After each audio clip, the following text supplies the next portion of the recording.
میں نے اپنے والد ماجد رحمۃ اللہ علیہ سے سنا، ایک کتاب ہے، اس بعض کی کتاب ہے، اس میں ایک حکایت لکھی ہے کہ کسی نے حضرت اسرائیل علیہ السلام کو، جو ملک الموت، ان کو دیکھا خواب میں یا کشف میں، جیسا بھی، اور ان سے یہ کہا کہ آپ بھی عجیب مخلوق ہیں، کسی بھی وقت آ دھمکتے ہیں آدمی کے اوپر اور اس کی جان لے کے چلے جاتے ہیں، اور کوئی نوٹس نہیں دیتے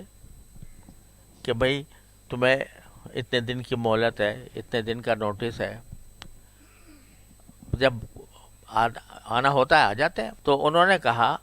جواب میں، حضرت اسرائیل علیہ السلام نے، کہ میں تو اتنے نوٹس دیتا ہوں کہ دنیا میں کوئی اتنے نوٹس نہیں دیتا۔ جب تمہیں کوئی بیماری آتی ہے وہ میرا نوٹس ہوتا ہے، جب تمہارے پوتا پیدا ہوتا ہے تو میرا نوٹس ہوتا ہے کہ پوتا جو ہے